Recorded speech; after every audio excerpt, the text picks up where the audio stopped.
Bonjour à tous et bienvenue sur notre chaîne pour un nouveau récit de la Bible. Aujourd'hui, nous allons explorer l'une des histoires les plus intenses, les plus difficiles et sans doute les plus profondes de toutes les Écritures. C'est l'histoire de l'épreuve suprême d'Abraham, le Père des Nations, le moment où il lui fut demandé de faire l'impensable, sacrifier son propre fils, Isaac. Ce récit poignant nous parle d'une foi.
sommet de la montagne, le lieu désigné.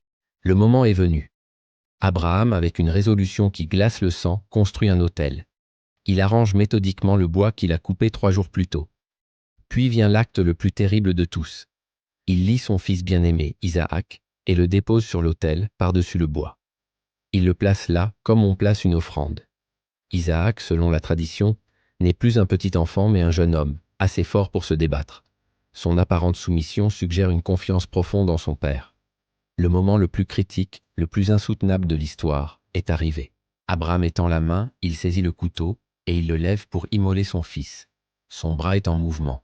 Tout est accompli dans son cœur. Il a obéi jusqu'au bout. Mais juste à cet instant précis, alors que la lame est sur le point de s'abattre, une voix puissante crie depuis le ciel « Abraham, Abraham !» Interrompant son geste, Abraham répond une nouvelle fois « Me voici !» C'est l'ange de l'Éternel qui lui parle. Et l'ange dit « Ne porte pas la main sur l'enfant et ne lui fais rien, car je sais maintenant que tu crains Dieu, puisque tu ne m'as pas refusé ton fils, ton unique. » Le test est terminé. L'épreuve est passée. La tension insupportable se relâche enfin.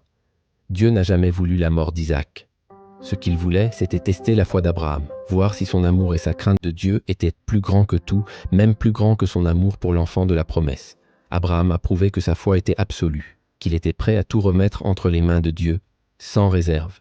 Le test a révélé la profondeur et l'authenticité de son cœur. À ce moment de soulagement intense, Abraham lève les yeux. Et il voit derrière lui un bélier, pris au piège dans un buisson par les cornes. Dieu a pourvu. Les paroles prophétiques qu'il avait adressées à Isaac se sont réalisées. Il y a bien un agneau, ou plutôt un bélier, pour le sacrifice. Abraham s'empresse de détacher son fils, saisit le bélier et l'offre en holocauste à la place d'Isaac. Pour commémorer cet événement miraculeux, Abraham nomme ce lieu Yahvé-Yiré, ce qui signifie « l'Éternel pourvoira ». Un nom qui résonnera à travers les âges comme un rappel que, même dans nos épreuves les plus sombres, Dieu est capable de pourvoir à nos besoins de la manière la plus inattendue. Puis l'ange de l'Éternel appelle Abraham une seconde fois du ciel pour non seulement confirmer mais aussi amplifier la promesse initiale. Parce que tu as fait cela, et que tu n'as pas refusé ton fils, ton unique, je te bénirai et je multiplierai ta descendance comme les étoiles du ciel et comme le sable qui est sur le bord de la mer. L'obéissance totale a conduit à une bénédiction encore plus grande. Alors, que devons-nous retenir de cette histoire si intense ? Le sacrifice demandé à Abraham n'est pas seulement le récit d'une épreuve de foi personnelle. C'est une préfiguration puissante, une illustration prophétique du sacrifice ultime que Dieu lui-même fera des siècles plus tard. En effet, Dieu, contrairement à Abraham, n'a pas retenu son Fils unique, Jésus-Christ, mais l'a offert sur la croix pour le salut du monde. Cette histoire nous enseigne que la véritable foi est celle qui est prête à tout abandonner, à placer sa confiance totale en Dieu, même lorsque ses commandements semblent incompréhensibles ou insensés. Elle nous montre que la plus grande preuve de notre amour pour Dieu est notre obéissance. Et surtout, elle nous assure que Dieu est toujours fidèle à ses promesses et qu'il est notre Yahvé-Yiré, celui qui pourvoit toujours, souvent au moment où nous nous y attendons le moins. Que votre propre foi soit fortifiée et inspirée aujourd'hui par l'obéissance radicale d'Abraham et par la fidélité infinie de notre Dieu. Merci d'avoir suivi ce récit avec nous. Si cette histoire vous a touché, n'hésitez pas à cliquer sur j'aime et à partager cette vidéo. Et surtout, abonnez-vous à notre chaîne pour ne manquer aucun de nos prochains récits bibliques. Nous avons hâte de vous retrouver très bientôt. Prenez soin de vous